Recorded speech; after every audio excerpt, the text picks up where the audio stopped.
Welcome to the Read Along Audiobooks production of The Great Gatsby by F. Scott Fitzgerald. This video includes all of the chapter's original text, so that you can read along with the audio. Remember to subscribe with the notification bell turned on, so you will be notified whenever we post a new audiobook. Chapter 3. There was music from my neighbor's house through the summer nights. In his blue gardens men and girls came and went like moths among the whisperings and the champagne and the stars.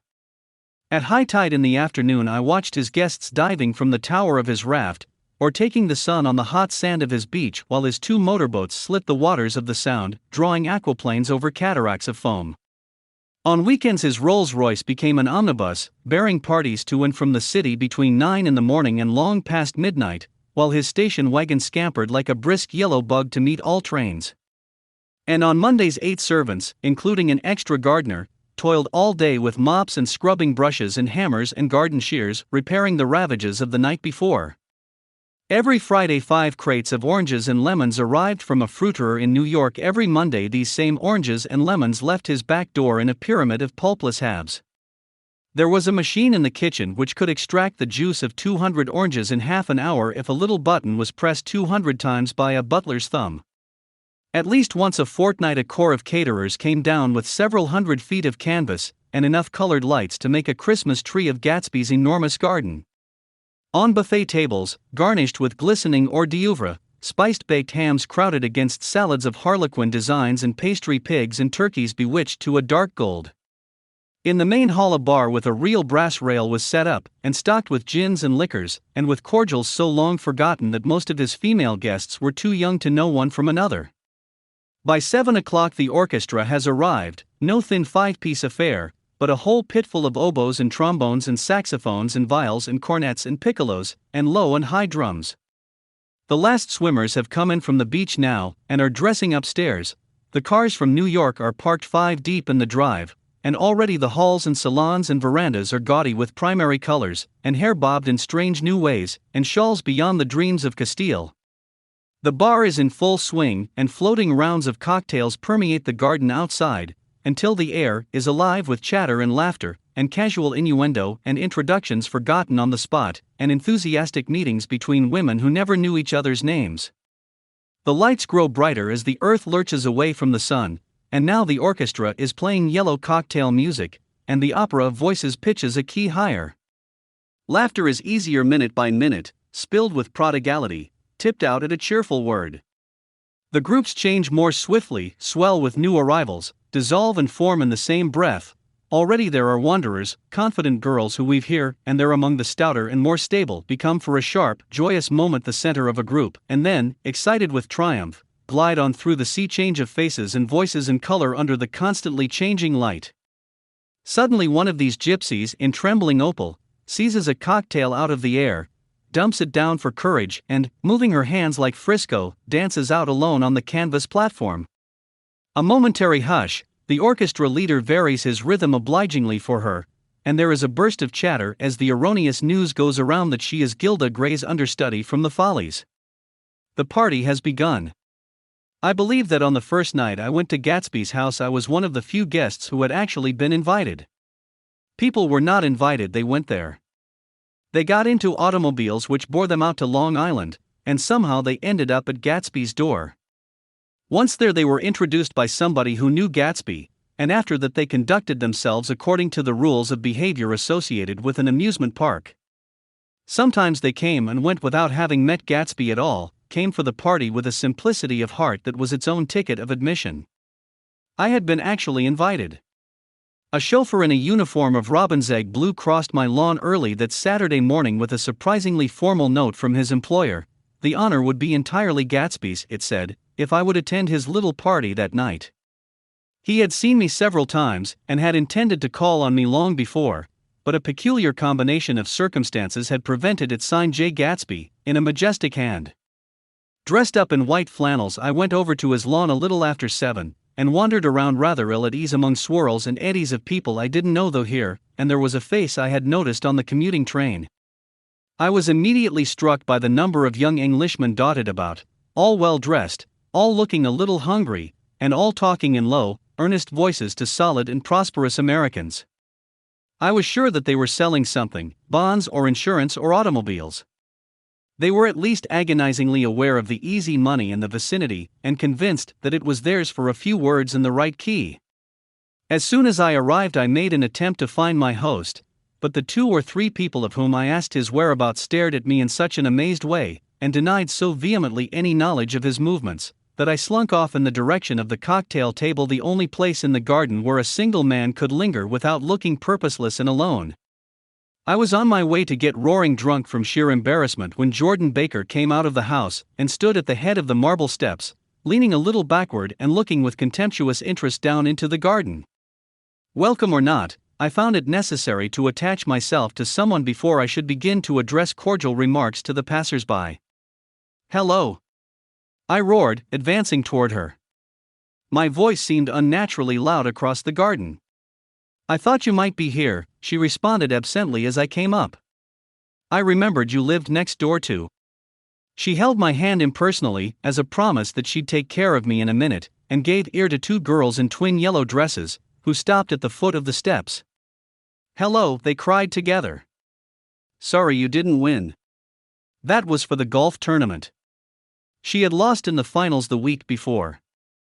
"You don't know who we are," said one of the girls in yellow, "but we met you here about a month ago."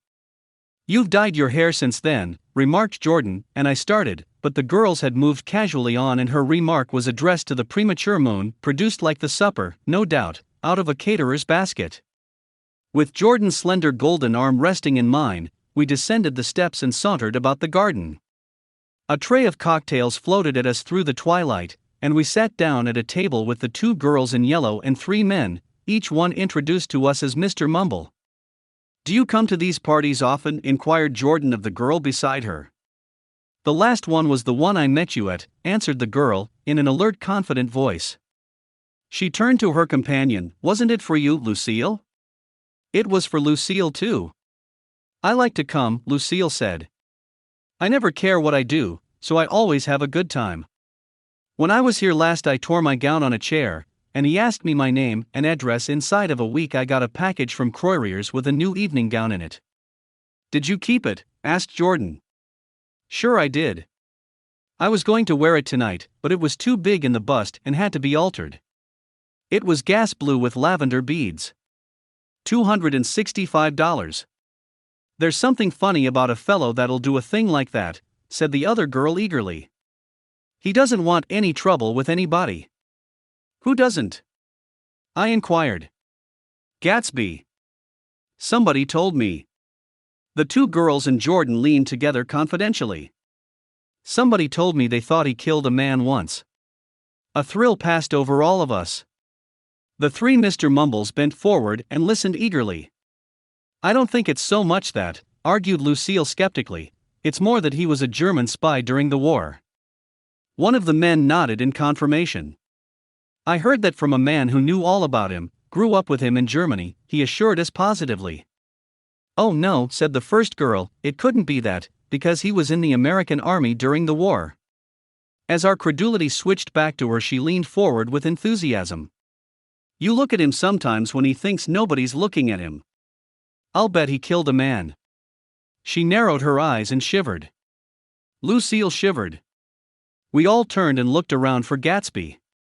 It was testimony to the romantic speculation he inspired that there were whispers about him from those who had found little that it was necessary to whisper about in this world. The first supper, there would be another one after midnight, was now being served, and Jordan invited me to join her own party, who were spread around a table on the other side of the garden. There were 3 married couples and Jordan's escort, a persistent undergraduate given to violent innuendo, and obviously under the impression that sooner or later Jordan was going to yield him up her person to a greater or lesser degree. Instead of rambling, this party had preserved a dignified homogeneity, and assumed to itself the function of representing the staid nobility of the countryside, East Egg condescending to West Egg and carefully on guard against its spectroscopic gaiety. "Let's get out," whispered Jordan, after a somehow wasteful and inappropriate half-hour. "This is much too polite for me." We got up, and she explained that we were going to find the host. I had never met him, she said, and it was making me uneasy. The undergraduate nodded in a cynical, melancholy way. The bar, where we glanced first, was crowded, but Gatsby was not there. She couldn't find him from the top of the steps, and he wasn't on the veranda. On a chance, we tried an important-looking door, and walked into a high Gothic library, paneled with carved English oak, and probably transported complete from some ruin overseas. A stout, middle-aged man, with enormous owl-eyed spectacles, was sitting somewhat drunk on the edge of a great table, staring with unsteady concentration at the shelves of books. As we entered, he wheeled excitedly around and examined Jordan from head to foot. "What do you think?" he demanded impetuously. "About what?" He waved his hand toward the bookshelves. "About that. As a matter of fact, you needn't bother to ascertain." I ascertained. "They're real." "The books?" He nodded. "Absolutely real, have pages and everything. I thought they'd be a nice durable cardboard. Matter of fact, they're absolutely real. Pages in here. Let me show you." Taking our skepticism for granted, he rushed to the bookcases and returned with volume 1 of the Stoddard Lectures. "See," he cried triumphantly. "It's a bona fide piece of printed matter. It fooled me. This fella's a regular Belasco. It's a triumph. What thoroughness! What realism! Knew when to stop, too, didn't cut the pages. But what do you want? What do you expect?" He snatched the book from me and replaced it hastily on its shelf, muttering that if one brick was removed, the whole library was liable to collapse. "Who brought you?" he demanded. "Or did you just come?" "I was brought." Most people were brought. Jordan looked at him alertly, cheerfully, without answering. "I was brought by a woman named Roosevelt," he continued. "Mrs. Claude Roosevelt. Do you know her?" "I met her somewhere last night. I've been drunk for about a week now, and I thought it might sober me up to sit in a library." "Has it?" "A little bit, I think. I can't tell yet. I've only been here an hour." "Did I tell you about the books?" "They're real." "They're." "You told us." We shook hands with him gravely and went back outdoors.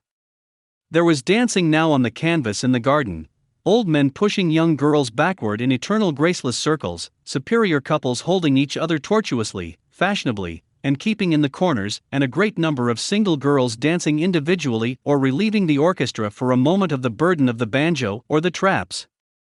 By midnight the hilarity had increased. A celebrated tenor had sung in Italian, and a notorious contralto had sung in jazz, and between the numbers people were doing stunts all over the garden, while happy, vacuous bursts of laughter rose toward the summer sky. A pair of stage twins, who turned out to be the girls in yellow, did a baby act in costume, and champagne was served in glasses bigger than finger bowls. The moon had risen higher, and floating in the sound was a triangle of silver scales, trembling a little to the stiff, tinny drip of the banjos on the lawn. I was still with Jordan Baker. We were sitting at a table with a man of about my age, and a rowdy little girl, who gave way upon the slightest provocation to uncontrollable laughter. I was enjoying myself now. I had taken 2 finger bowls of champagne, and the scene had changed before my eyes into something significant, elemental, and profound. At a lull in the entertainment, the man looked at me and smiled. "Your face is familiar," he said politely. "Weren't you in the 1st Division during the war?" "Why, yes. I was in the 28th Infantry. I was in the 16th until June 1918. I knew I'd seen you somewhere before." We talked for a moment about some wet, grey little villages in France. Evidently he lived in this vicinity, for he told me that he had just bought a hydroplane, and was going to try it out in the morning. "Want to go with me, old sport?" "Just near the shore along the Sound." "What time?" "Any time that suits you best." It was on the tip of my tongue to ask his name when Jordan looked around and smiled. "Having a gay time now?" she inquired. "Much better." I turned again to my new acquaintance. "This is an unusual party for me. I haven't even seen the host. I live over there." I waved my hand at the invisible hedge in the distance, and this man Gatsby sent over his chauffeur with an invitation. For a moment he looked at me as if he failed to understand. "I'm Gatsby," he said suddenly. What? I exclaimed. Oh, I beg your pardon. I thought you knew, old sport. I'm afraid I'm not a very good host. He smiled understandingly, much more than understandingly. It was one of those rare smiles with a quality of eternal reassurance in it, that you may come across 4 or 5 times in life. It faced or seemed to face the whole eternal world for an instant, and then concentrated on you with an irresistible prejudice in your favor. It understood you just so far as you wanted to be understood, believed in you as you would like to believe in yourself, and assured you that it had precisely the impression of you that, at your best, you hoped to convey. Precisely at that point it vanished, and I was looking at an elegant young roughneck, a year or 2 over 30, whose elaborate formality of speech just missed being absurd. Some time before he introduced himself, I'd got a strong impression that he was picking his words with care. Almost at the moment when Mr. Gatsby identified himself, a butler hurried toward him with the information that Chicago was calling him on the wire. He excused himself with a small bow that included each of us in turn. "If you want anything, just ask for it, old sport," he urged me. "Excuse me. I will rejoin you later." When he was gone, I turned immediately to Jordan, constrained to assure her of my surprise. I had expected that Mr. Gatsby would be a florid and corpulent person in his middle years. "Who is he?" I demanded. "Do you know?" "He's just a man named Gatsby." "Where is he from, I mean? And what does he do?" "Now you're started on the subject," she answered with a wan smile. "Well, he told me once he was an Oxford man." A dim background started to take shape behind him, but at her next remark it faded away. "However, I don't believe it." "Why not?" "I don't know," she insisted, "I just don't think he went there." Something in her tone reminded me of the other girls. I think he killed a man, and had the effect of stimulating my curiosity. I would have accepted without question the information that Gatsby sprang from the swamps of Louisiana, or from the Lower East Side of New York. That was comprehensible. But young men didn't, at least in my provincial inexperience. I believed they didn't drift coolly out of nowhere and buy a palace on Long Island Sound.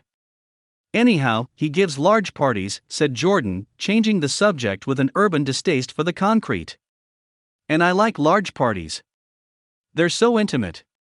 At small parties there isn't any privacy." There was the boom of a bass drum, and the voice of the orchestra leader rang out suddenly above the echolalia of the garden. "Ladies and gentlemen," he cried. "At the request of Mr. Gatsby, we are going to play for you Mr. Vladimir Tostof's latest work, which attracted so much attention at Carnegie Hall last May. If you read the papers, you know there was a big sensation." He smiled with jovial condescension and added, "Some sensation." Whereupon everybody laughed. "The piece is known," he concluded lustily, "as Vladimir Tostof's Jazz History of the World." The nature of Mr. Tostof's composition eluded me, because just as it began my eyes fell on Gatsby, standing alone on the marble steps and looking from one group to another with approving eyes. His tan skin was drawn attractively tight on his face, and his short hair looked as though it were trimmed every day. I could see nothing sinister about him. I wondered if the fact that he was not drinking helped to set him off from his guests, for it seemed to me that he grew more correct as the fraternal hilarity increased. When the Jazz History of the World was over, girls were putting their heads on men's shoulders in a puppyish, convivial way. Girls were swooning backward playfully into men's arms, even into groups, knowing that someone would arrest their falls, but no one swooned backward on Gatsby, and no French bob touched Gatsby's shoulder, and no singing quartets were formed with Gatsby's head for one link. "I beg your pardon." Gatsby's butler was suddenly standing beside us. "Miss Baker?" he inquired. "I beg your pardon, but Mr. Gatsby would like to speak to you alone." "With me?" she exclaimed in surprise. "Yes, madam." She got up slowly, raising her eyebrows at me in astonishment, and followed the butler toward the house. I noticed that she wore her evening dress, all her dresses, like sports clothes. There was a jauntiness about her movements as if she had first learned to walk upon golf courses on clean, crisp mornings. I was alone, and it was almost 2. For some time confused and intriguing sounds had issued from a long, many-windowed room which overhung the terrace. Eluding Jordan's undergraduate, who was now engaged in an obstetrical conversation with 2 chorus girls, and who implored me to join him, I went inside. The large room was full of people. One of the girls in yellow was playing the piano, and beside her stood a tall, red-haired young lady from a famous chorus, engaged in song. She had drunk a quantity of champagne, and during the course of her song she had decided, ineptly, that everything was very, very sad. She was not only singing, she was weeping too. Whenever there was a pause in the song, she filled it with gasping, broken sobs, and then took up the lyric again in a quavering soprano. The tears coursed down her cheeks, not freely, however, for when they came into contact with her heavily beaded eyelashes they assumed an inky color, and pursued the rest of their way in slow black rivulets. A humorous suggestion was made that she sing the notes on her face, whereupon she threw up her hands, sank into a chair, and went off into a deep vinous sleep. She had a fight with a man who says he's her husband, explained a girl at my elbow. I looked around. Most of the remaining women were now having fights with men said to be their husbands. Even Jordan's party, the quartet from East Egg, were rent asunder by dissension. One of the men was talking with curious intensity to a young actress, and his wife, after attempting to laugh at the situation in a dignified and indifferent way, broke down entirely and resorted to flank attacks at intervals. She appeared suddenly at his side like an angry diamond and hissed, "You promised," into his ear. The reluctance to go home was not confined to wayward men. The hall was at present occupied by two deplorably sober men and their highly indignant wives. The wives were sympathizing with each other in slightly raised voices. "Whenever he sees I'm having a good time, he wants to go home. Never heard anything so selfish in my life. We're always the first ones to leave." "So are we." "Well, we're almost the last tonight," said one of the men sheepishly. "The orchestra left half an hour ago." In spite of the wives' agreement that such malevolence was beyond credibility, the dispute ended in a short struggle, and both wives were lifted, kicking, into the night. As I waited for my hat in the hall, the door of the library opened and Jordan Baker and Gatsby came out together. He was saying some last word to her, but the eagerness in his manner tightened abruptly into formality as several people approached him to say goodbye. Jordan's party were calling impatiently to her from the porch, but she lingered for a moment to shake hands. "I've just heard the most amazing thing," she whispered. "How long were we in there?" "Why, about an hour." "It was simply amazing," she repeated abstractedly. "But I swore I wouldn't tell it, and here I am tantalizing you." She yawned gracefully in my face. "Please come and see me. Phone book. Under the name of Mrs. Sigourney Howard." My aunt, she was hurrying off as she talked. Her brown hand waved a jaunty salute as she melted into her party at the door. Rather ashamed that on my first appearance I had stayed so late, I joined the last of Gatsby's guests, who were clustered around him. I wanted to explain that I'd hunted for him early in the evening, and to apologize for not having known him in the garden. "Don't mention it," he enjoined me eagerly. "Don't give it another thought, old sport." The familiar expression held no more familiarity than the hand which reassuringly brushed my shoulder. "And don't forget we're going up in the hydroplane tomorrow morning, at 9 o'clock. Then the butler, behind his shoulder. "Philadelphia wants you on the phone, sir." "All right, in a minute. Tell them I'll be right there. Good night. Good night. Good night." He smiled, and suddenly there seemed to be a pleasant significance in having been among the last to go, as if he had desired it all the time. "Good night, old sport. Good night." But as I walked down the steps I saw that the evening was not quite over. 50 feet from the door a dozen headlights illuminated a bizarre and tumultuous scene. In the ditch beside the road, right side up, but violently shorn of one wheel, rested a new coupe which had left Gatsby's drive not 2 minutes before. The sharp jut of a wall accounted for the detachment of the wheel, which was now getting considerable attention from half a dozen curious chauffeurs. However, as they had left their cars blocking the road, a harsh, discordant din from those in the rear had been audible for some time, and added to the already violent confusion of the scene. A man in a long duster had dismounted from the wreck and now stood in the middle of the road, looking from the car to the tire and from the tire to the observers in a pleasant, puzzled way. "See," he explained. "It went in the ditch."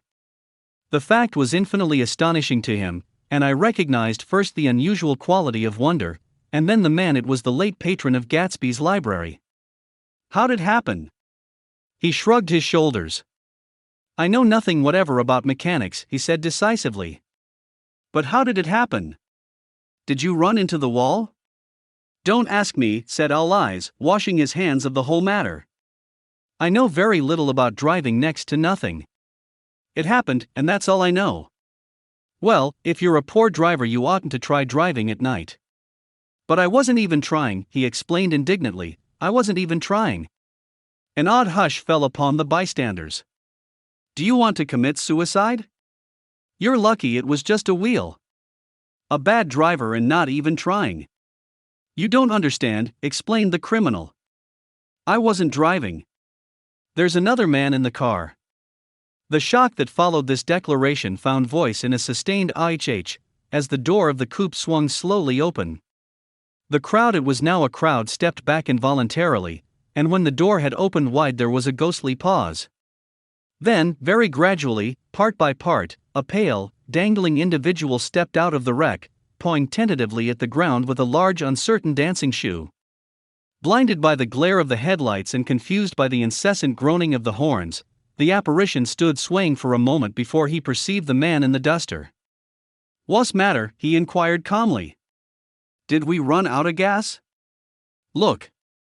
Half a dozen fingers pointed at the amputated. Willie stared at it for a moment, and then looked upward as though he suspected that it had dropped from the sky. "It came off," someone explained. He nodded. "At first I didn't notice we'd stopped." A pause. Then, taking a long breath and straightening his shoulders, he remarked in a determined voice. "Wonder if tell me where there's a gas line station?" At least a dozen men, some of them a little better off than he was, explained to him that wheel and car were no longer joined by any physical bond. "Back out," he suggested after a moment. "Put her in reverse." "But the wheel's off." He hesitated. "No harm in trying," he said. The caterwauling horns had reached a crescendo, and I turned away and cut across the lawn toward home. I glanced back once. A wafer of a moon was shining over Gatsby's house, making the night fine as before, and surviving the laughter and the sound of his still glowing garden. A sudden emptiness seemed to flow now from the windows and the great doors, endowing with complete isolation the figure of the host, who stood on the porch, his hand up in a formal gesture of farewell. Reading over what I have written so far, I see I have given the impression that the events of 3 nights several weeks apart were all that absorbed me. On the contrary, they were merely casual events in a crowded summer, and, until much later, they absorbed me infinitely less than my personal affairs. Most of the time I worked. In the early morning the sun threw my shadow westward as I hurried down the white chasms of lower New York to the Probity Trust. I knew the other clerks and young bond salesmen by their first names, and lunched with them in dark, crowded restaurants on little pig sausages and mashed potatoes and coffee. I even had a short affair with a girl who lived in Jersey City and worked in the accounting department, but her brother began throwing mean looks in my direction, so when she went on her vacation in July I let it blow quietly away. I took dinner usually at the Yale Club. For some reason it was the gloomiest event of my day, and then I went upstairs to the library and studied investments and securities for a conscientious hour. There were generally a few rioters around, but they never came into the library, so it was a good place to work. After that, if the night was mellow, I strolled down Madison Avenue past the old Murray Hill Hotel, and over 33rd Street to the Pennsylvania Station. I began to like New York, the racy, adventurous feel of it at night, and the satisfaction that the constant flicker of men and women and machines gives to the restless eye. I liked to walk up Fifth Avenue and pick out romantic women from the crowd and imagine that in a few minutes I was going to enter into their lives, and no one would ever know or disapprove. Sometimes, in my mind, I followed them to their apartments on the corners of hidden streets, and they turned and smiled back at me before they faded through a door into warm darkness. At the enchanted metropolitan twilight, I felt a haunting loneliness sometimes, and felt it in others, poor young clerks who loitered in front of windows waiting until it was time for a solitary restaurant dinner, young clerks in the dusk, wasting the most poignant moments of night and life. Again at 8 o'clock, when the dark lanes of the 40s were lined 5 deep with throbbing taxicabs, bound for the theater district, I felt a sinking in my heart. Forms leaned together in the taxis as they waited, and voices sang, and there was laughter from unheard jokes, and lighted cigarettes made unintelligible circles inside. Imagining that I too was hurrying towards gaiety and sharing their intimate excitement, I wished them well. For a while I lost sight of Jordan Baker, and then in midsummer I found her again. At first I was flattered to go places with her, because she was a golf champion and everyone knew her name. Then it was something more. I wasn't actually in love, but I felt a sort of tender curiosity. The bored haughty face that she turned to the world concealed something. Most affectations conceal something eventually, even though they don't in the beginning, and one day I found what it was. When we were on a house party together up in Warwick, she left a borrowed car out in the rain with the top down, and then lied about it, and suddenly I remembered the story about her that had eluded me that night at Daisy's. At her first big golf tournament there was a row that nearly reached the newspapers, a suggestion that she had moved her ball from a bad lie in the semi-final round. The thing approached the proportions of a scandal, then died away. A caddy retracted his statement, and the only other witness admitted that he might have been mistaken. The incident and the name had remained together in my mind. Jordan Baker instinctively avoided clever, shrewd men, and now I saw that this was because she felt safer on a plane where any divergence from a code would be thought impossible. She was incurably dishonest. She wasn't able to endure being at a disadvantage, and, given this unwillingness, I suppose she had begun dealing in subterfuges when she was very young in order to keep that cool, insolent smile turned to the world and yet satisfy the demands of her hard, jaunty body. It made no difference to me. Dishonesty in a woman is a thing you never blame deeply. I was casually sorry, and then I forgot. It was on that same house party that we had a curious conversation about driving a car. It started because she passed so close to some workman that our fender flicked a button on one man's coat. "You're a rotten driver," I protested. "Either you ought to be more careful, or you oughtn't to drive at all." "I am careful." "No, you're not." "Well, other people are," she said lightly. "What's that got to do with it?" "They'll keep out of my way," she insisted. "It takes two to make an accident. Suppose you met somebody just as careless as yourself." "I hope I never will," she answered. "I hate careless people. That's why I like you." Her gray, sun-strained eyes stared straight ahead, but she had deliberately shifted our relations, and for a moment I thought I loved her.